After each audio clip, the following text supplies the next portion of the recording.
께서 아브라함에게 이르시되 너는 너희 본토 친척 아비 집을 떠나 내가 내게 지시할 땅으로 가라. 내가 너로 큰 민족을 이루고 내게 복을 주어 내 이름을 창대케 하리니 너는 복의 근원이 될지라. 너를 축복하는 자에게는 내가 복을 내리고 너를 저주하는 자에게는 내가 저주하리니 땅의 모든 족속이 너를 인하여 복을 얻을 것이니라 하신지라. 이에 아브라함이 여호와의 말씀을 쫓아갔고 롯도 그와 함께 갔으며 아브라함이 하란을 떠날 때에 그 나이 75세였더라. 아멘. 이 시간 목사님 나오셔서 이 시대의 아브라함입니다 하는 말씀도 선포하실 때 많은 은혜 받으시길 바랍니다. 네.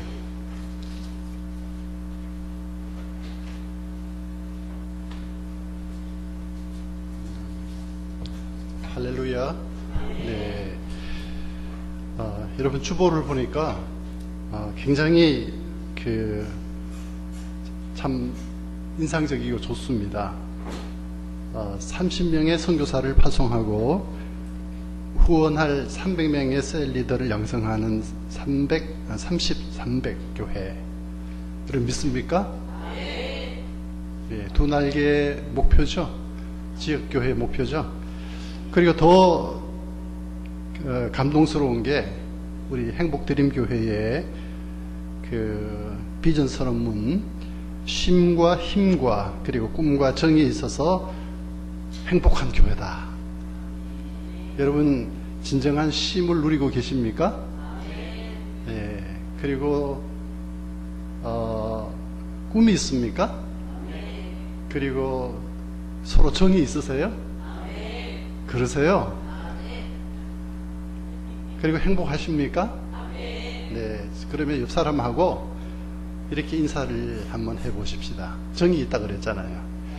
예. 아름다운 것이 죄라면은 당신은 사형감입니다. 자, 아름다운 것이 죄라면은 당신은 사형감입니다. 뒷사람, 앞사람, 옆사람 한번. 자, 아름다운 것이 죄라면은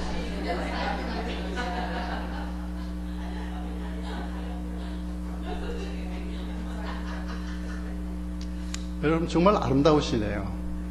정말 멋지십니다, 장로님. 예, 참 좋습니다. 제가 많은 교회, 또 제가 지금 또 협동 목사로 있는 그 교회도 주보를 봅니다만 이런 주보는 저는 처음 봤습니다. 쉼, 힘, 꿈, 정 있어서 행복한 교회. 이런 교회 꼭 만드시기를 주의 이름으로 기도합니다. 예. 자, 여러분 오늘 우리가 읽었던 본문이 창세기에서 나온 말씀이죠. 창세기는 전체가 50장으로 되어 있는데요. 이 50장 전체 창세기를 압축하면은 네 사건, 네 사람, 네 사건으로 그렇게 요약을 할 수가 있습니다. 네 사건, 네 사람. 자, 첫 번째 네 사람이 누구냐 하면은 오늘 우리가 읽었던 아브라함이죠. 그 다음에 아들이 누구죠? 우리 행복드림교회 교인들의 성경 실력을 한번 테스트 해봐야죠. 아브라함 다음에 누구죠? 이삭의 아들이 야곱. 예. 그 다음에 마지막 족장이 누구죠? 요셉이죠. 예. 예, 그렇죠. 그게 창세기 12장부터 이제 아브라함, 이삭, 야곱, 요셉이 나오고 1장부터 11장까지는 네 사건이 나옵니다. 첫째가 창조 사건이죠. 하나님이 천지 만물을 창조하시고 그리고 나를 창조하셨죠. 창조 사건. 두 번째가 창조 다음에 무슨 사건이죠? 불행한 일이 일어났죠. 창세기 3장에서 타락 사건. 예. 창조 사건, 타락 사건. 세 번째가 하나님이 완전 거룩하시기 때문에 죄를 간과할 수 없는 하나님의 속성 때문에 하나님이 홍수로 심판하시죠. 그래서 창조, 타락, 홍수, 그리고 창세기 11장에 가면은 인간이 또다시 하나님을 힘을 모아서 대적하죠. 바벨탑 사건. 예. 그래서 자, 한번 따라 하십시다. 창조, 타락, 홍수, 바벨탑, 아브라함, 이삭, 야곱, 요셉. 그러면 창세기 50장이 다 압축되고 요약이 됩니다. 그 중에 제가 오늘 12장에 대한 설교를 함께 말씀을 살펴보도록 하겠습니다. 여러분, 창세기 12장은 이 타락하고 범죄한 이 인간을 구원하시기 위해서 한 사람, 아브라함이라는 사람을 부르신 사건을 기록한 책입니다. 장입니다.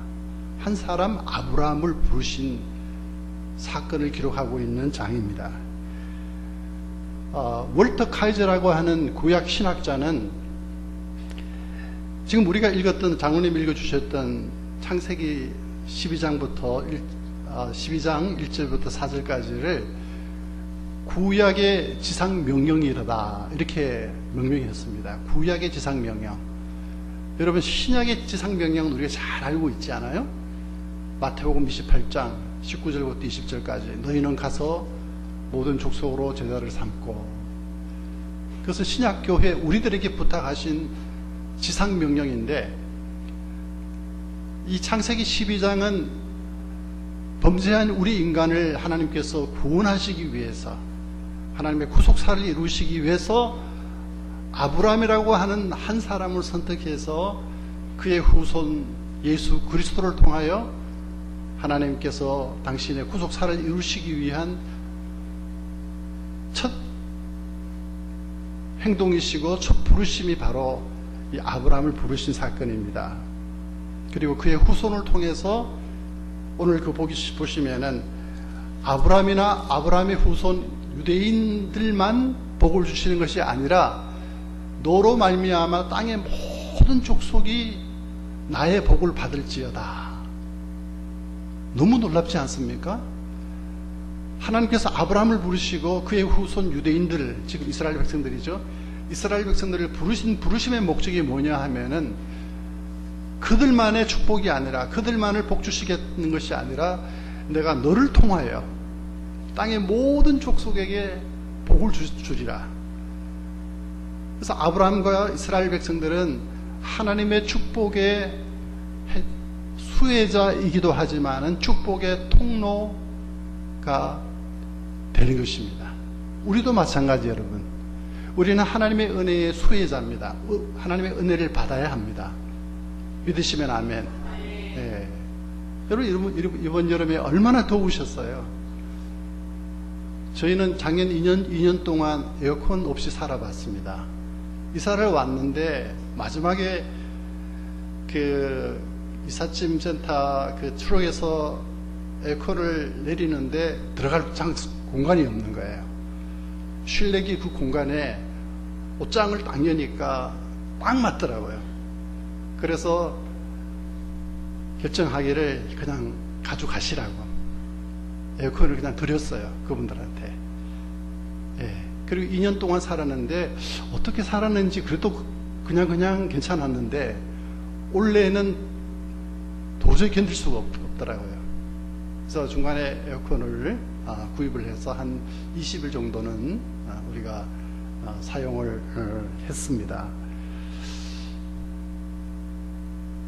하나님이 한번 움직여 버리시니까, 여러분, 그저께부터 여러분 밤에 문을 열어놓으니까 바람이 들어오지 않아요? 그리고 새벽에는 좀 추워서 이렇게 이불을 약간 이렇게 끌어당겨야 할 정도로 벌써 자연의 변화가 오지 않아요? 인간이 아무리 노력을 해도, 인간이 아무리 4차 산업이고 무슨 뭐 달나라에 뭐 어떻게 하고 뭐 지금 심지어 인간이 지난주에 보니까 이제는 달이 아니라 태양을 탐사하기 위해서 태양 근처에 가면 다 타버리잖아요. 근데 태양을 탐사하기 위해서 우주선을 미국에서 쏴 올렸다는 거 아닙니까? 그리고 우리는 엄청 지혜로워졌고 엄청 지능도 높아졌는데요.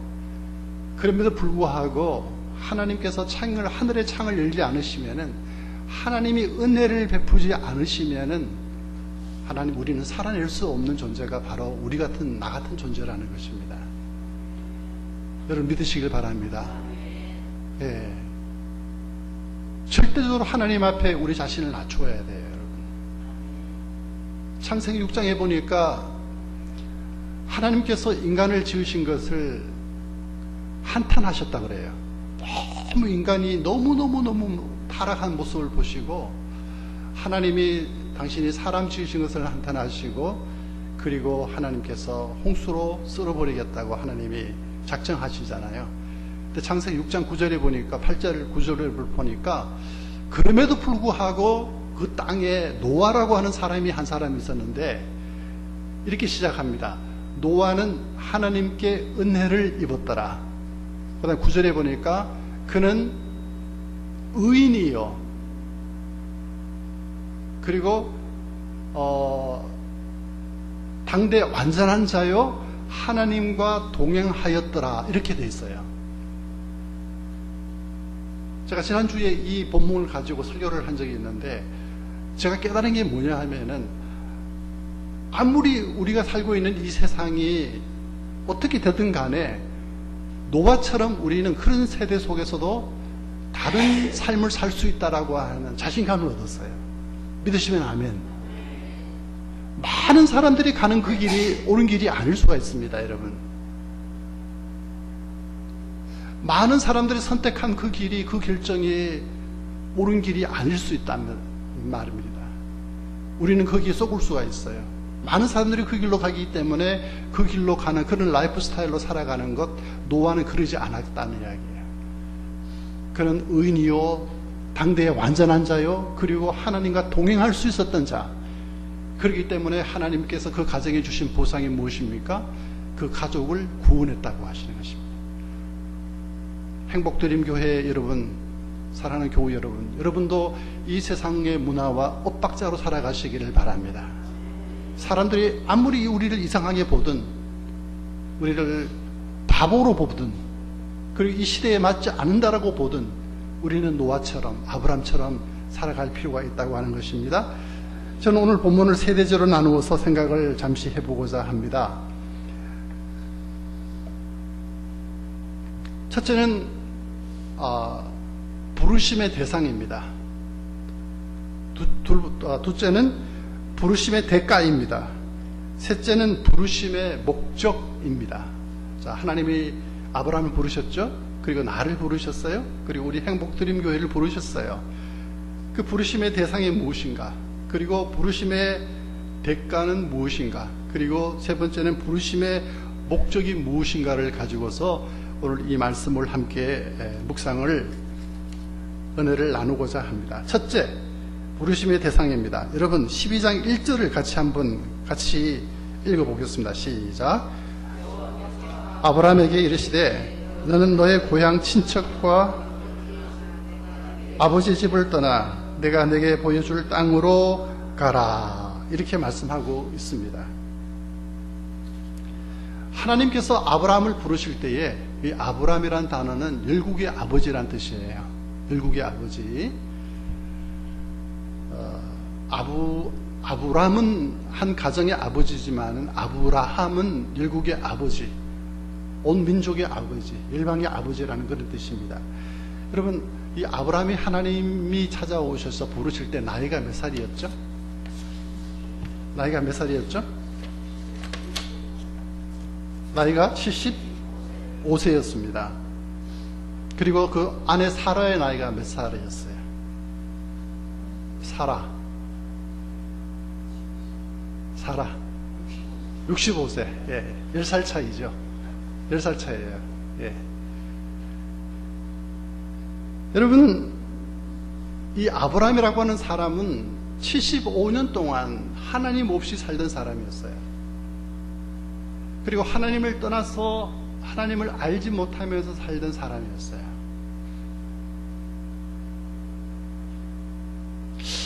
우리가 한번 생각해 봅니다. 하나님께서 메시아의 조상이시고, 마태복음 1장 1절에 보면은 예수님의 그 족보가 나오죠. 아브라함과 다윗의 자손 예수 그리스도의 계보라 이렇게 나옵니다. 아브라함과 다윗의 자손 예수 그리스도의 족보라 이렇게 나옵니다. 여러분, 이 아브라함의 그 소위 말하는 요즘 젊은이들이 말하는 스펙, 이 스펙이라고 하는 단어, 장모님이나 우리 군사님들은 잘 쓰지 않는 단어예요. 그런데 우리 여기 있는 젊은이들은 스펙이란 단어를 아주 잘 알고 있고 또 그것을 위해서 노력을 많이 하는 분들이에요. 이 스펙이라고 하는 단어는 직장을 구하는 사람들 사이에서 외적 조건의 총체로 첫째는 학력, 둘째는 학점, 셋째는 토익 점수, 넷째는 해외 연수, 다섯째는 인턴 경험 유무 등을 종합한 것을 이루는 말이 바로 스펙이에요. 맞나요? 네. 맞죠? 영어를 얼마나 잘하는가? 네. 해외에 유학을 갔다 왔냐? 네. 그리고 좋은 대학을 나왔느냐? 네. 소위 말하는 금수저의 조건을 갖추고 있는가? 네. 이런 것들을 기준으로 볼 때 아브라함은 자격 미달이에요. 첫째, 그는 나이가 많았습니다, 여러분. 75세였고 75년 동안 하나님 모르고 하나님 없이 하나님을 떠나서 살던 사람이었어요. 왜 하나님이 그런 사람을 택했을까요? 그보다도 훨씬 더 조건이 좋은 사람이 있었을 거예요. 더 젊고 더 좋은 가문에, 그리고 더 유능한 사람을 하나님께서 일국의 아버지로 메시아의 조상으로 선택할 수 있음에도 불구하고 하나님께서 왜 그런 사람을 택했을까요? 여러분, 지금 여러분 75세 된 사람을 직장에 이력서를 내면 그 사람은 써줄까요, 안 써줄까요? 이거는 상식입니다, 여러분. 현실이고요. 요즘 이런 말이 있습니다. 일명 없다라는 시리즈가 이제 인터넷에 돌아다니는데요. 여러분 이해하고 들으세요. 10대는 철이 없습니다. 20대는 답이 없어요. 30대는 집이 없어요. 한국에서 30대가 집을 마련하기는 정말 어렵죠. 40대는 돈이 없습니다. 50대는 일이 없어요. 그리고 60대는 낙이 없어요. 물론 예수 안 믿는 사람을 대상으로 한 이야기겠죠. 우리는 낙이 있어요, 여러분. 여러분, 저는 지금 제가 59세인데 한평생 59년 동안 담배 한 번, 술 한 번 입에 대본 적이 없어요. 장로님 혹시 그러셨죠? 저하고 똑같죠?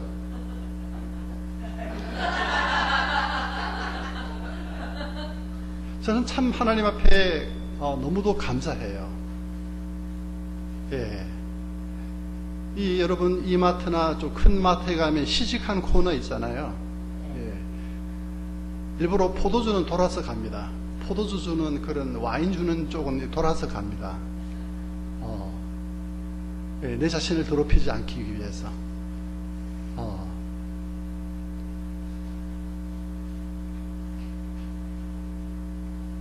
근데도 기뻐요, 여러분. 기뻐요. 예, 술 안 먹어도 기쁘고 담배 안 펴도 기쁘고요. 뭐 노래방 안 가도 얼마든지 기뻐요. 70대는 이가 없습니다. 그 다음에 80대는 배우자가 없어요. 90대는 시간이 없습니다. 100살에는 다 필요 없다. 무슨 말인지 이해하세요? 예. 없다 시리즈에 100살이 되면 사람은 다 필요 없어요. 예.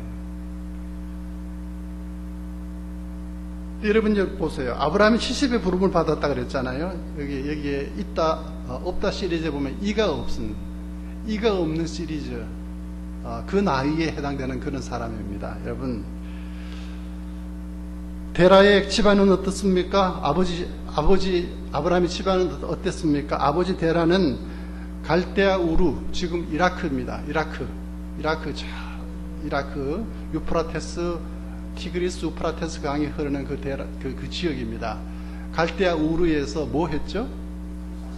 예, 갈대아 신을 만드는, 갈대아 신의 미니에이처, 요만한 신 형상을 만들어서 관광객들에게 팔아갖고 생업을 이어가던 그런 가정이었으니까 아브라함도 아버지를 거들었겠죠. 아브라함의 그 하는 일을 함께 하면서 갈대아 신을 만들던 사람이었어요. 별로 성분이 좋은 사람이 아니었습니다.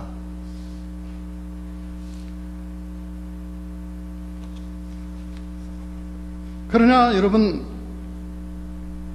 이러한 조건을 갖춘 이 아브라함, 나이도 많고 우상을 섬기던 집안의 아들이었고 스스로도 우상을 만들었고 하나님 없이 살던 그 아브라함을 하나님께서 무조건적으로 선택하시고 은혜로 부르시고 그리고 열방을 구원하기 위한 메시아의 조상으로 불러주셨다고 하는 것은, 여러분, 이것은 전적인 하나님의 은혜요 하나님의 자비였다라고 하는 사실입니다. 여러분, 나도 마찬가지, 우리도 마찬가지예요. 우리가 언제 하나님을 찾았습니까? 우리가 언제 하나님을 원했습니까? 우리가 언제 하나님을 불렀습니까? 원하지도 않고 부르지도 않고 찾지도 않고 알고 싶지도 않았던 그 순간에 하나님은 내 삶의 자리에 오셔서 나를 만져주시고 내 마음을 감동시키시고 내 마음을 터치해 주시고 내가 얼마나 죄인된 존재인가를 깨닫게 하시고, 하나님께서 성령으로 죄에 대해서 깨닫게 하시고 의에 대해서 확신케 하시고 장차 올 심판에 대해서 알게 하셔서 내 죄를 고백하고 예수 그리스도를 나의 구주, 나의 하나님, 나의 왕으로 영접하게 하시고 하나님의 자녀로 삼으시고, 지금도 예배 시간에 하나님을 아버지라 부를 수 있는 이 부르심은 하나님의 전적인 은혜라고 하는 것입니다. 여러분, 도적이 경찰을 좋아할까요? 죄인은 하나님을 찾지 않습니다. 하나님을 원치 않아요. 그래서 로마서 5장 8절에 보면은 우리가 아직 죄인 되었을 때에 예수 그리스도가 죽으심으로 말미암아 우리를 향하신 하나님의 사랑을 확증해 주셨다라고 말씀하고 있어요. 여러분, 저는 로마서 5장 8절을 너무너무 감격스러워합니다. 우리가 아직 죄인 되었을 때에 예수 그리스도를 죽게 하심으로 나를 향하신, 우리를 향하신, 행복드림 교회를 향하신 하나님의 사랑을 프루브해 주셨다고 하는 말씀이에요. 이것이 얼마나 여러분 놀라운 은혜고, 이것이 얼마나 큰 여러분 긍휼이고 자비고 하나님 앞에 축복입니까? 여러분, 우리가 하나님을 만나게 됐다고 하는 것 자체. 여러분, 이거 하나만 가지고도 여러분 우리가 평생 감사할 수 있어야 돼요. 예.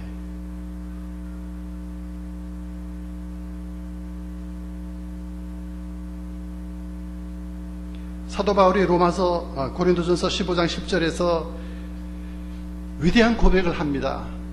이렇게 고백을 하죠. 나의 나된 것은 뭐로 됐다? 나의 나된 것은 하나님의 은혜로 되었다. 여러분, 은혜는 세 가지의 특징이 있습니다. 은혜는 세 가지 특징이 있습니다. 이따 제가 물어볼 거예요. 예. 은혜의 세 가지 특징은, 첫째는 받을 자격이 없는 사람에게 주어진다. 믿으시면 아멘. 저도 마찬가지예요. 저도 은혜를 입은 자입니다. 받을 자격이 없는 사람이에요. 두 번째는 거저 주어진다는 겁니다. 우리가 아직 죄인 되었을 때에 예수 그리스도를 죽게 하심으로 우리를 향하신 하나님의 사랑을 확증했다고 말씀해 주셨어요. 권사님이세요? 집사님이세요? 아무것도 아니십니까? 피아노를 너무 잘 치시네요. 예, 제 아내도 오르간을 치는데, 예, 뒤에 계시는 권사님? 예, 권사님은 아들이, 자녀가 몇 분이나 되시세요? 2명. 그 아들, 딸? 아들, 딸. 그 아들 다른 집에 하나 줄 수 있어요? 큰 집에? 작은 집이나? 모르겠어요? 어떤 어머니는 그 질문 받자마자 바로 아니라고 하던데요. 절대로 못 준대요.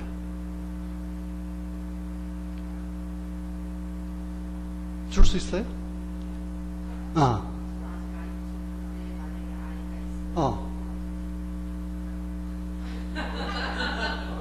얼마나 이기적입니까?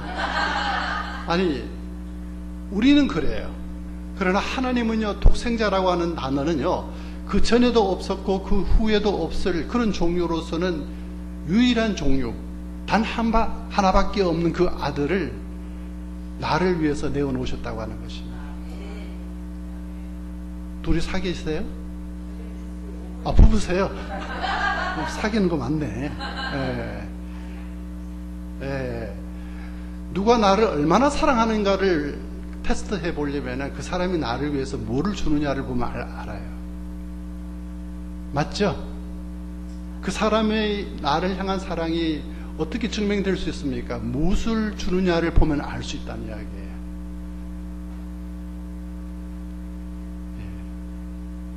우리 아내가 어제 그 연주회를 했어요.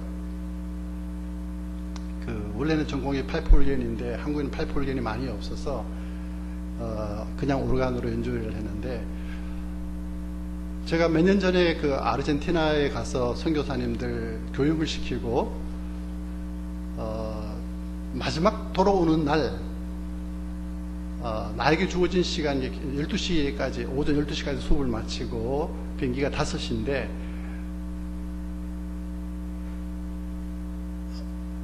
우리 아내가 연주 가는데 아르헨티나를 가니까 연주복이 너무 이쁜 게 너무 많더라고요. 연주복이 아니라 파티복이. 거기는 브라질이나 아르헨티나나 남미 사람들은 파티 문화잖아요. 파티 문화. 드레스가 너무너무 예뻐요. 예. 그래서 제가 선교사님한테 딱 부탁을 했죠. 나 공항에 가기 전에 2시간만 그 파티복 파는데 나 데려가다 달라. 그래서 7벌을 사왔어요. 우리 아내를 위해서. 금색에다가 푸른, 하여튼 너무너무 이쁜. 근데 아르헨티나의 그 페소의 그 가치가 20불, 옷 하나에 20불밖에 안 해요. 우리나라에 오면 몇십만 원짜리를 할 게 20불밖에 안 해요. 근데 어제 그 옷 중에 하나를 입고 와서 연주를 했는데 너무너무 예뻤어요. 그리고 연주회 끝나고 난 뒤에 그 이야기를 하더라고요. 이 옷은 어떻게 이렇게 이만저만해서 이렇게 됐다 그러니까, 선교사들도 고개를 쩔레쩔레 흔드는 거 있죠. 그냥 옷을 사면 한 벌만 사면 되는데, 제가 그 취향을 알기 때문에 다양한 색상의, 다양한 모양의, 다양한 디자인으로 옷을 7벌을 사가서 제가 집에 와서 여행 가방을 풀어놓으니까 우리 아내가 어떻게 했을까요? 너무 좋아하는 거 있죠. 너무 좋아해요. 여러분, 사랑은 주고 싶어 해요. 하나님이 세상을 이처럼 사랑하사 독생자를 주셨으니, 사랑은 그 다음에 뭐예요? 하나님이 세상을 이처럼 사랑하사 독생자를 주셨다고 되어 있습니다. 사랑은 주는 거예요, 여러분. 여러분, 서로 사랑하세요? 여러분, 나누시고 베푸시고 함께 하시기를 바랍니다. 하나님이 가장 아끼는 독생자를 나를 위해서 내놓으셨다고 하는 이야기예요.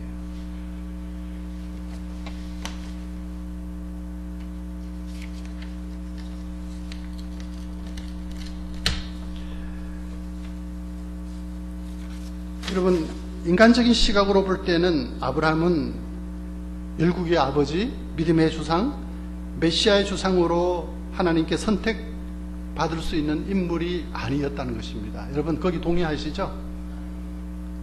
예. 부족한 것도 많고 온전치 못한 아브라함을 부르시고 일국의 아버지로 삼으신 것은 하나님의 무조건적인 선택이요 그리고 전적인 은혜였다고 하는 사실을 이 아침에 우리 모두가 기억하기를 바랍니다. 마찬가지입니다. 우리의 삶이 다하는 그날까지 오늘도 하나님의 은혜, 내일도 하나님의 은혜, 모레도 하나님의 은혜가 필요한 사람들이 우리라고 하는 것입니다. 하나님의 은혜 없이는 우리는 한순간도 여러분 지탱할 수가 없어요. 내 자신도 나를 신뢰할 수 없는 내 자신을 하나님의 은혜로만 나는 살아갈 수 있다고 하는 존재, 오늘 이 아브라함 사건을 통해서 우리 고백하기를 바랍니다. 여러분, 세상에 두 종류의 사람이 있습니다. 제가 보니까요, 자기 실력으로 사는 사람이 있고 하나님의 은혜로 밀어주는 사람이 있어요. 여러분, 어떤 삶을 살고 싶으세요? 그렇게 사시길 바랍니다. 자기 실력으로 사는 사람, 저 같은 사람이에요. 저는 평신도 집안에서 태어난 사람이고, 그리고 신학을 했고, 저 아내는 목사 딸이에요. 근데 같이 제가 대학 4학년 때 1학년이었죠. 저는 이미 마음에 작정을 했고, 저 사람은 내 사람이다라고 작정을 하고 제가 유학을 떠났습니다. 그런데 지금 결혼 34년 차인데 이렇게 제가 확실하게 느끼는 것은 나는 내 실력으로 지금까지 살아온 것 같고요. 노력으로 엄청난 수고를 했습니다. 학위를 받고 또 지금 이런 모습이 될 때까지. 근데 우리 아내는 그냥 막 제가 봐도 놀랄 정도로 막 길이 열리는 거예요. 막 문도 열리고요. 예. 제가 박사 공부를 할 때 우리 아내한테 제가 부탁을 했습니다. 시카고에는 학비도 비싸고 그리고 생활비도 많이 드니까 당신이 나를 내조해서 우리가 빨리 마치고 한국으로 돌아갔으면 좋겠으니까 당신 일을 좀 했으면 좋겠다고 했어요. 그때 우리 아내가 석사를 마쳤던 상황이었어요. 자기가 그렇게 하겠다고 약속을 했거든요. 근데 자기가 기도를 할 수 있는 시간을 달라고 하더라고요. 근데 기도할 수 있는 시간을 이틀 줬는데 이틀 사이에 시카고에 대학에 전화를 해갖고 거기 학장한테 내가 이런 사람인데 당신 학교에서 나에게 장학금을 주면은 내가 그 학교에 가서 공부하겠다라고 그렇게 좋게 말하죠. 예. 굉장히 O형이거든요. O형이 여러분 뭔지 아세요? O형이 뭐냐 하면은 단무지입니다. 단무지형 인간이에요. 요 O형이 있으면 손 들어보세요. 전혀 그렇게 안 보이는데 O형이 뭐냐 하면은 단무지예요. 단순하고 무식하고 지랄 같아요. 굉장히 여러분 추진력이 강하고 그리고 저돌적이고 그리고 거침없습니다. O형들이. 제 아내가 O형입니다. B형이 있어요? B형이 있어요? 저도 B형입니다.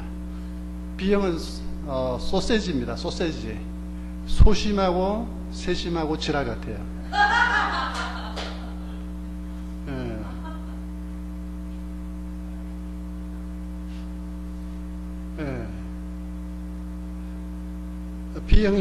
B형과 O형인데 O형이 그렇게 일을 이미 벌려놓은 거예요. 그쪽에서 그러면 너 CD하고 모든 기록을 다 보내라.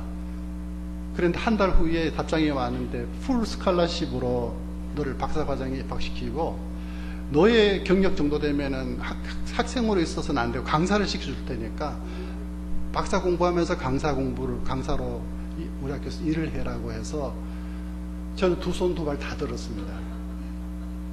오히려 월급을 받아갖고 그 비싼 트리니티 신학교에 저희 학비를 대줘줬어요.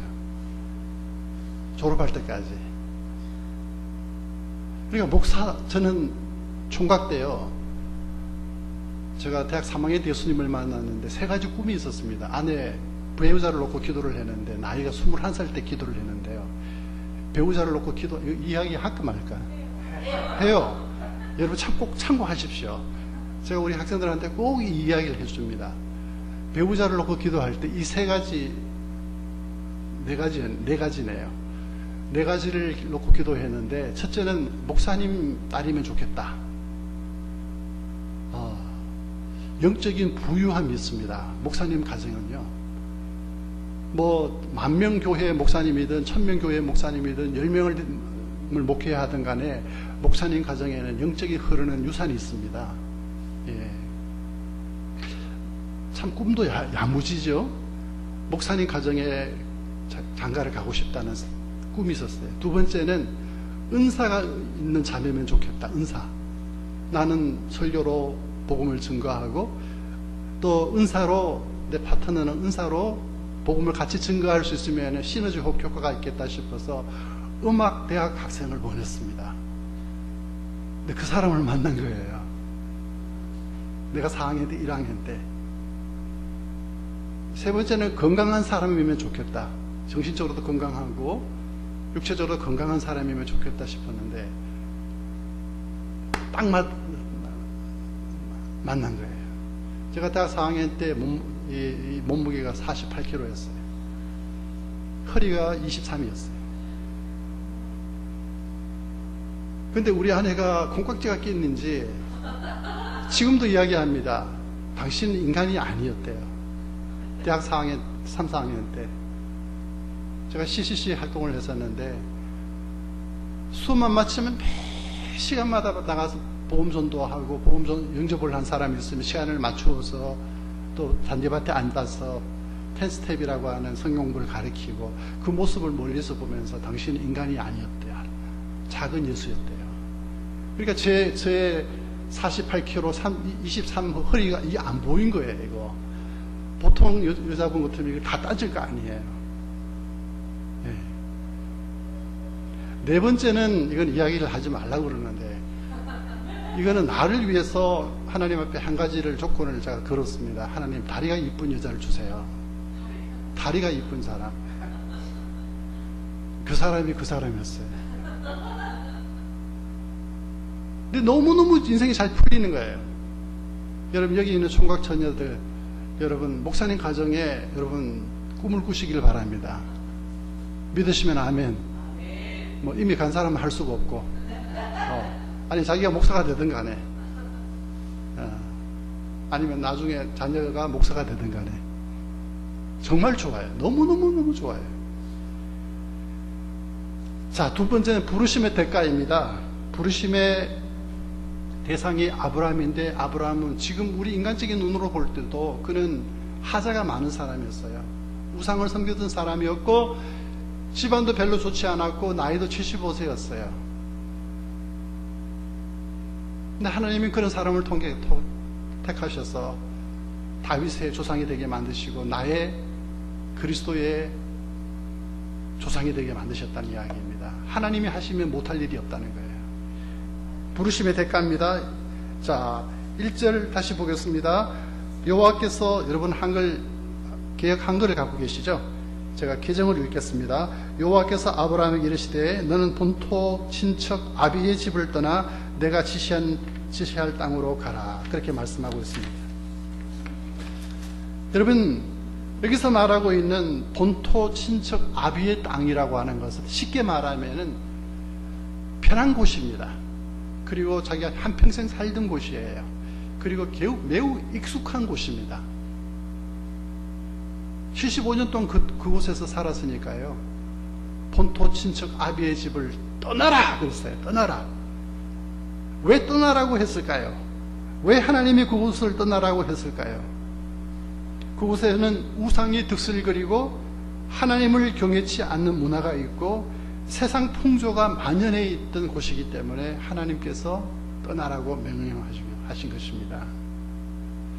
하나님이 사람이 머물러서는 안 될 곳, 하나님이 사람이 살아서는 안 될 곳, 하나님이 사람이 가서는 안 될 곳, 있어서는 안 될 곳, 그곳을 하나님께서 떠나라고 말씀하신 겁니다. 여러분, 지금도 하나님께서 우리에게 도전해 오십니다. 하나님이 없는 문화, 하나님을 온전히 섬기고 쫓는데 방해가 되고 나의 영적인 식욕을 약하게 만들고 하나님이 계시지 않는, 그리고 하나님을 인정하지 않는 그런 문화나 장소나 사람이나 그런 공간이나 그러한 어떤 그런 영상이나 어떤 그런 모든 것들을 여러분 떠나야 하셔야 합니다. 내려놓으셔야 돼요. 그래야 하나님을 온전하게 섬길 수가 있습니다. 하나님의 친백성이 될 수가 있어요. 거기서 역사가 일어날 수 있습니다. 여러분, 아무 곳이나 가시면 안 돼요. 아무 옷이나 입으면 안 돼요, 여러분. 여러분, 오늘 교회에 오실 때에 그 많은 여러분 옷장의 옷 중에 내가 어떤 옷을 선택해서 교회를 입고 갈 것인가, 여러분 잠시 생각해 본 적 있으세요? 코람되어 하나님 앞에서 신전의식의 이 신앙을 갖고 있는 사람은 넥타이를 하나 선택해도, 옷 하나 선택을 해도 그 생각을 하는 것입니다. 이 옷이 하나님 앞에 영광이 될까? 이 영화를 봐서 나의 영적인 식욕이 떨어질까? 이 장면을 봐서 내가 하나님 앞에 찬양이 막히고 기도가 막히는 일이 있을까 없을까? 저는 바로 돌려버립니다. 여러분, 요즘 TV 보면 채널이 얼마나 많습니까? 200개가 넘어요. 저는 봐야 될 공간이 있고 보지 않을 공간을 딱 정해놓습니다. 왜냐하면요, 하나님이 없는 그 영화, 하나님이 계시지 않는 그 장소, 그 사람을 만나서는 기도가 막히더라고요. 찬송을 불러도 찬송이 되지 않아요. 내 영이 흔들려 버립니다. 하나님과 관계가 여러분 바르지 않게 되더라고요. 하나님이 왜 떠나라고 했을까? 그 갈대아 우르에서도 얼마든지 아브라함을 여러분 메시아의 조상으로 키울 수 있고 하나님께서 하면 하실 수 있는데, 하나님이 그곳을 떠나라고 한 것은 그곳에서 머물러서는 안 되기 때문에, 사람은 어쩔 수 없이 영향을 받기 때문입니다. 영향을 받기 때문이에요. 세상 사람들의 이야기, 세상 사람들의 어떤 그런 문화, 세상 사람들의 사고, 세상의 풍조에 영향을 받습니까? 안 받습니까? 우리는 받아요. 교회도 받습니다, 여러분. 사회와 교회는 뗄래야 뗄 수 없는 여러분 관계에 있어요. 사회학자들이 그런 이야기를 합니다. 사회가 변하면은 교회도 변해요. 교회 문화도 변합니다. 여러분, 담임 목사님이 이렇게 예배를 마치고 저기 밖에서 인사를 하는데, 어느 젊은 여성이, 지금은 그런 옷을 제가 본 적이 없는데 한때는 배꼽 티가 있었어요. 배꼽 티, 배꼽이 드러난 티가 있었어요. 그 목사님이 한 3주를 이렇게 지켜보니까 그냥 이렇게 지나갔어요. 근데 4주째 이렇게 목사님이 그 청년을 만났는데 또 배꼽 티를 입고 온 거예요. 그래서 목사님이 한 번은 4주째에는 청년, 하나님께서는 외형을 보지 않지만은, 그러나 교회에 올 때는 좀 이렇게 적절한 그런 옷을 입었으면 참 좋지 않겠나, 그렇게 말씀을 저 청년에게 점잖게 말씀을 했습니다. 그러니까 그 여학생이 눈을 탁 이렇게 반듯하게 뜨고 목사님을 쳐다보면서, 목사님은 그것도 모르십니까? 하나님은 중심을 보시는 하나님이 아니십니까? 하나님은 중심을 보시는 하나님이시기 때문에 나는 이 옷을 입고 옵니다. 그리고 왜 웃지도 않고 이렇게 썰렁하게 만드십니까? 예. 여러분, 교회 올 때 배꼽 티 입으면 돼, 안 돼요, 여러분? 입고 온다니까요, 요즘 젊은이들은요. 온다니까요. 우리는 여러분, 노아 때도 그랬지만 아브라함 때도, 성경에 보면은 성경의 위대한 인물들, 히브리서 11장에 나오는 믿음의 영웅들의 삶을 보면은요, 다 세상과 박자가 다르게 살았어요. 아벨은 가인보다 더 나은 제사를 드렸고, 믿음으로 모세는 바로 공주의 아들이라 칭함을 거절했고, 믿음은 거절하는 것입니다. 누가 술을 한 잔 주더라도 나는 거절을 합니다. 하나님의 백성과 함께 고난받기를 더 좋아했고, 예, 장차 받을 상급을 바라보았다 그랬습니다. 오늘이 아니라 내일을 바라보았다. 하나님 앞에서 내가 받을 그 영광을 바라봤기 때문에 믿음은 바로, 모세는 그대로 있었다면은 애굽의 바로가 될 수가 있었어요. 애굽의 왕이 될 수 있었지만은 믿음으로 모세는 그것을 다 거절했다는 것입니다. 여러분, 믿음은 거절하는 것입니다. 아멘.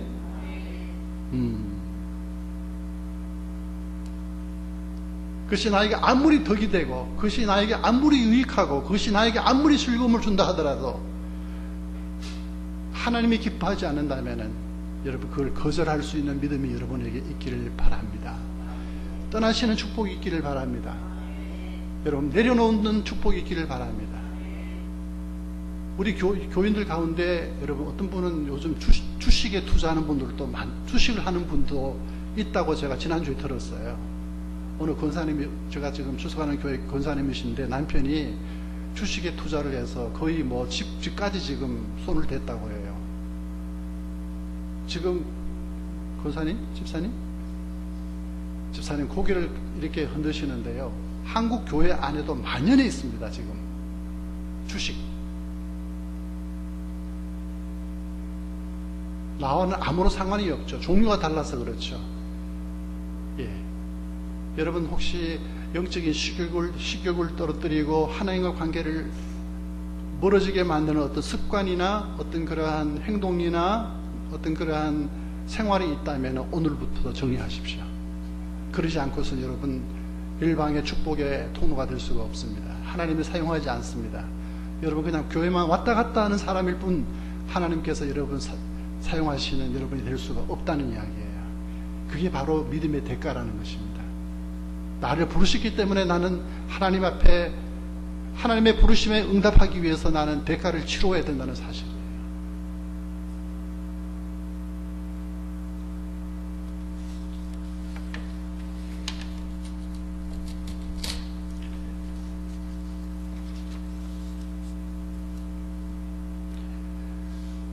결단의 신앙, 그리고 떠남의 신앙, 그리고 정리의 신앙을 오늘 여러분 갖기를 주의 이름으로 간절히 축원합니다. 여러분, 믿음의 삶은 결단의 삶인 것을 꼭 기억하시기를 바랍니다. 결단하셔야 돼요. 생각만 하면 안 돼요. 세상에서 가장 바보는 생각만 하는 사람이에요. 여러분, 누가복음 15장에 나오는 탕자 이야기를 보세요. 탕자가 가장 인생의 밑바닥에 그렇게 떨어져서 이제 내가 내 아버지 집으로 돌아가리라 라고 생각을 합니다. 19절까지. 15장 19절에 보면은 내 아버지 집에 돌아가리라. 그리고 20절에 보면은 이에 그가 아버지 집으로 돌아갔다고 돼 있어요. 결단입니다, 여러분. 행동으로 옮겼다는 이야기예요. 믿으시면 아멘. 여러분, 생각에만 머물면 안 돼요. 내가 이렇게 해야지, 저렇게 해야지, 이렇게 해야지. 그렇게 생각만 머물러 있으면 그건 바보예요, 여러분. 누가복음 15장 20절에 이에 그가 일어나서 아버지 집으로 돌아갔다 되어 있습니다. 이게 바로 결단의 신앙이에요. 하루만 술을 마시지 않아도 목구멍에 가시가 돋는다고 생각하는 한 남자가 있었습니다. 어느 날 그가 존경하는 은사로부터 책 한 권을 선물로 받았습니다. 그는 밤을 새워서 그 책 한 권을 전부 읽었습니다. 그 책에는 술이 인체에 얼마나 해로운가, 극약인가가 상세하게 기술되어 있는 책이었습니다. 그는 깊은 충격을 받았습니다. 그리고 마침내 그는 결심합니다. 앞으로는 절대 이 책을 읽지 않겠노라. 앞으로 이 책을 절대로 읽지 않겠노라. 바보예요, 바보. 결단의 신앙 갖기를 바랍니다. 예, 여러분, 우리가 일주일만 샤워를 안 하고 옷을 여러분 빨지 않아도 여러분, 우리 가까이 힘들잖아요. 여러분, 우리 속에 더덕 붙어 있는 세상의 욕심, 정욕, 안목, 이성의 사랑, 그리고 세상을 향한 눈, 시선, 이 모든 것들 정리하지 않으면 하나님께서 나에게 함께 하실 수 없고 나를 축복의 통로로 사용할 수가 없다라는 사실, 그리고 세상에서 손해를 보는 것 같아도 하나님이 아시면 그것으로 족한 줄로 알고 여러분 살아가시길 바랍니다. 하나님은 반드시 하나님 역사하십니다. 축복 주십니다. 그리고 역사하시고 그 사람을 통해서 하나님께서 그 가정을 축복하시고 그 교회를 축복하시고, 많은 사람도 필요 없어요. 한 사람을 통해서 하나님, 노아를 통해서 하나님 그 가정을 구원하신 것처럼 나를 통해서 내 직장을 구원하실 수 있고, 나를 통해서 우리 교회를 축복하실 수 있고, 나를 통해서 내 자녀를 축복하실 수 있다고 하시는 이 사실을 믿으시기를 주의 이름으로 기도합니다. 마지막으로 부르심의 목적입니다. 2절 3절을 보시면은 아브라함을 부르신 목적이 무엇입니까? 그만 축복하기 위해서 부르셨습니까? 그렇지 않습니다. 내가 너로 큰 민족을 이루고 내게 복을 주어 내 이름을 창대케 하리니 너는 복덩어리가 될지라. 여기서 말하는 복이라고 하는 것은 복덩어리, 영어로 말하면 a blessing. 복덩어리가 될지라. 그리고 땅의 모든 족속이 너로 말미암아 복을 얻을 것이라 하신지라. 이것이 아브라함을 선택한 선택의 목적이에요. 개인 당사자만 축복하기 위해서가 아니라 내 어머니를 축복하기 위해서 나를 먼저 부르셨고, 내 자녀를 축복하기 위해서 나를 부르셨고, 우리 교회를 축복하기 위해서 하나님이 나를 이 자리에 앉게 만드셨고요, 내 부모를 축복하기 위해서 나를 이 땅에 존재케 만드셨고, 여러분, 이것이 바로 부르심의 목적이라고 하시는 것입니다. 여러분, 아브라함은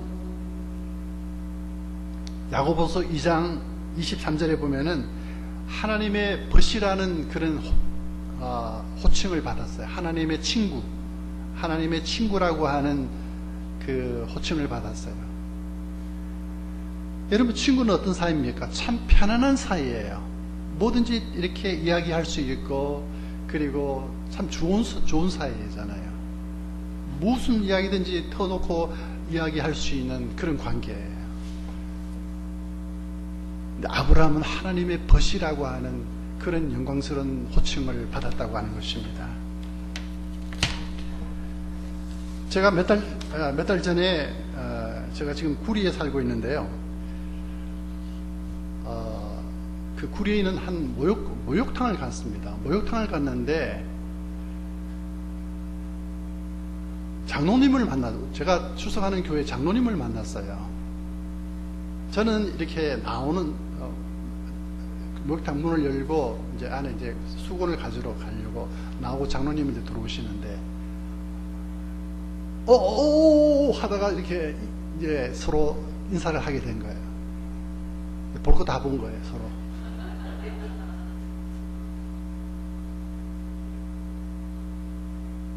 그래서 이제 두 사람이 이제 친해졌어요. 이제 냉탕을 서로 이제 오고 가면서 한 20분 동안, 그분이 무릎이 좀 안 좋으셔서 저도 같이 이제 보행을 맞추어서 냉탕을 한 20분 동안 이렇게 걸으면서, 교회에서는 그분이 이제 청와대를 수비하던 경찰관 출신이셔서 굉장히 지금도 70이 넘으셨는데 허리가 꼿꼿하시고 아주 건강하신 분이에요. 여러분, 그 다음 주 어떻게 됐을까요? 교회에서 만났을 때 부끄러웠을까요? 더 친해졌을까요? 더 친해졌어요.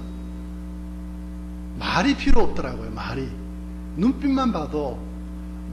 목욕탕에서 만나서 목욕을 같이 한번 하고 나니까 제가 그 장로님이 참 굉장히 어려웠어요. 굉장히 이렇게 허리도 꼿꼿하시고, 인사할 때도 저한테 딱 이렇게 인사하시고, 저분 뭐 하시는 분이냐 물어보니까 경찰관 출신이라고 해서 좀 어려워했는데, 그때부터는 장로님이 저보고 먼저 웃으시면서 지금 다가오세요. 그리고 막 끌어안고 서로.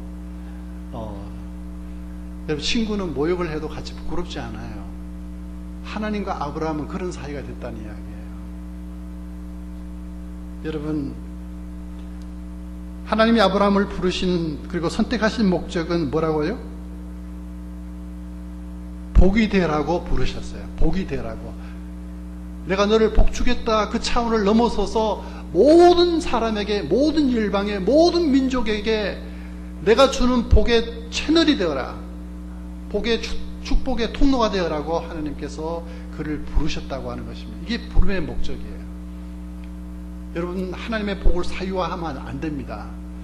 하나님이 주시는 복을 개인화시키면 안 돼요. 우리 가정, 우리 교회만의 복이 되면 안 돼요. 그것은 여러분 오래 가지 못해요. 여러분이 어떤 은사가 있습니까? 여러분의 어떤 경험이 있으십니까? 여러분에게 어떤 물질의 축복, 아니면 어떤 사회적인 주의, 어떤 특별한 어떤 그런 재능이 있다면 그것은 나누셔야 돼요. 그것을 주신 목적은 사람들에게 복이 되라고 하나님께서 주신 거예요. 믿으시면 아멘. 네. 하나님께서 소돔과 고모라를 멸하실 때에 이런 말씀이 나옵니다. 창세기 19장에 보니까 하나님께서 그 지역의 성을 멸하실 때에 곧 롯이 거주하는 성을 엎으실 때에, 잘 들으세요. 하나님이 아브라함을 생각하사 롯을 그 엎으시는 중에서 내보내셨더라. 자, 묻습니다. 롯은 소돔과 고모라가 유황불을 맞을 때 누구 때문에 살았습니까? 하나님께서 아브라함을 생각하사 롯을 엎으시는 중에 내보냈다고 말씀하십니다. 이것이 축복의 통로예요. 하나님이 내 자녀를 징계할 수 있는 그 순간에도 엄마의 기도 때문에 하나님께서 연기시키시는 거예요. 멈추시는 거예요. 저는 행복드림 교회가 그런 교회가 되기를 바랍니다, 여러분. 그런 자부심을 가지십시오. 숫자의 논리에 눌리지 마시길 바랍니다. 죄악이 관영하던 그 시대에 아브라함 한 사람, 그것도 허물이 많던, 나중에 여러분 홍수 심판 다 끝나고 배에서 내려서, 방주에서 내려서 포도농사를 지어서 술을 마시고 하체를 드러내고 장막에 누웠다가 나중에 함한테 걸렸잖아요. 그런 실수하는, 그런 허물이 많은 노아도 하나님께서 그를 통해서 일방을 구원하시고 가정을 구원하셨잖아요. 비록 우리가 허물이 많고 실수가 많고 우리가 온전치 못하다 할지라도 하나님은 우리의 믿음을 보십니다.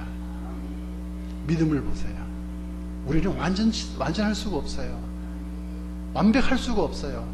실수합니다. 오늘도 실수하고 내일도 실수할 수 있고 허물이 볼 수가 있습니다. 그러나 하나님을 향한 그 열정과 하나님을 향한 그 순결한 마음과 하나님을 향한 그 아름다운 그 믿음을 보시고 하나님은 나를 축복하시고 나를 통해서 내 자녀를 축복해 주세요. 지금의 모습 여러분 보지 마십시오. 여러분, 세상의 가치, 세상의 어떤 그 기준으로 우리 자신을 평가하면 참 초라하게 보일 수가 있어요. 절대로 그러지 마십시오. 아멘. 제가 설교의 마지막 부분입니다. 자, 이분을 꼭 한번 여러분에게 소개하고 싶습니다. 이분은 다른 분이 아니라 사진 띄워주시기를 바랍니다. 네, 누군지 여러분 아세요? 누군지 아세요? 여러분 혹시 강영우 박사 들어보셨어요? 강영우 박사. 예, 강영우 박사입니다. 오른쪽에 강영우 박사시고 그리고 왼쪽에 석은옥 여사십니다. 이 강영우 박사님은 68세로 세상을 떠나셨죠. 1944년생인데 양평에서 태어나서 13세 때 축구공에 눈이 맞아서 시력을 그때 상실하게 됩니다. 13세 때 축구공에 맞아서 시력을 상실하게 됩니다. 근데 이분이 그 피츠버그 대학을 나오고 다시 그 부인하고 있는 사진 좀 띄워주실래요? 부인하고 있는 사진. 네. 이분이 미국 대통령 정책 보좌관으로 있었습니다. 일을 했죠. 자, 입지적인 인물입니다. 그런데 2011년 10월에 이 췌장에 암이 있다는 것을 진단받았어요. 이 췌장암은 굉장히 빨리 3개월 안에 바로 목숨을 뺏어가는 위험한 암입니다. 2011년 10월 췌장암 진단을 받고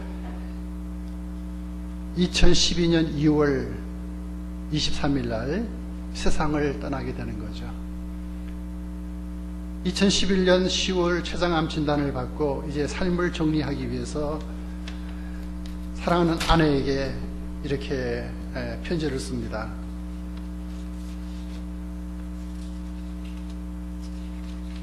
아들에게 편지, 또 사랑하는 친구들에게 쓰는 편지, 그리고 아내에게 쓰는 편지를 남기고 세상을 떠납니다.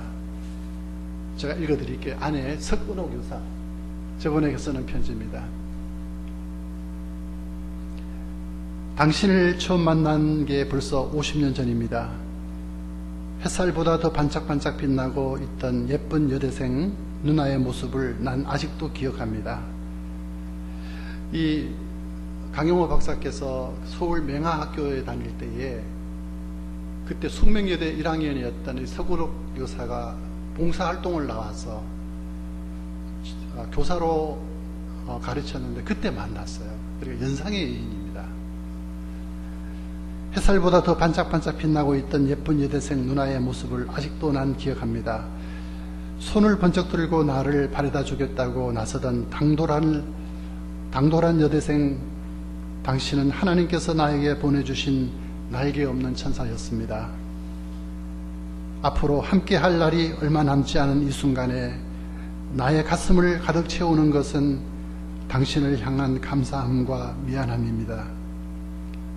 시각장애인의 아내로 살아온 그 세월이 어찌 편했겠느냐. 항상 주기만 한 당신에게 좀 더 잘해주지 못해서, 좀 더 배려하지 못해서 너무 많이 고생시킨 것 같아서 미안합니다.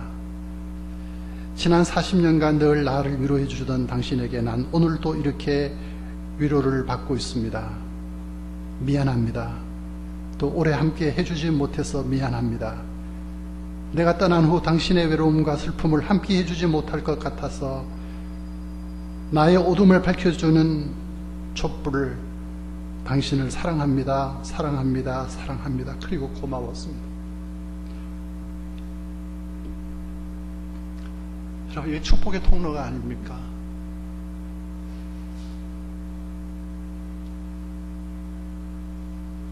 내가 떠난 후에 당신이 감당해야 할 외로움과 슬픔을 함께 해주지 못해서 미안합니다. 그리고 고마웠습니다. 그리고 사랑합니다. 왜 우리는 이런 이야기를 못합니까? 왜 우리 자녀들에게, 우리 남편에게, 우리 아내에게, 왜 우리 부모에게 이런 이야기를 못합니까? 여러분, 저는 이 강용호 박사님 이 편지를 읽고 저는 너무 많이 울었어요.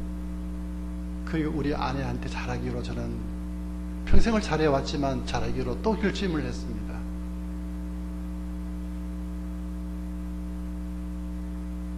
하나님 내게 주신 축복, 그 축복이 내 아내에게 흐르고 내 자녀에게 흐르고 내 교회에 흐르는 우리 모두가 되기를 주의 이름으로 간절히 기도합니다. 아멘. 기도하겠습니다. 하나님이 저희들을 부르신 것은 우리 개인을 위해서, 또 우리 가정을 위해서, 교회를 위해서 축복하기 위해서 부르신 것은 그 부르심인 것을 우리가 알고 있습니다. 하나님께서 또한 우리를 통하여 우리 교회를, 우리 가정을, 우리의 직장을, 우리의 민족과 일방을 축복하기 위해서 부르신 부르심이라는 사실을 깨닫고 잊지 않고 축복의 통로로 내 남은 생애를 살아갈 수 있도록 주님께서 복을 내리어 주시옵소서. 감사하며 예수님의 거룩하신 이름으로 기도하옵나이다. 아멘.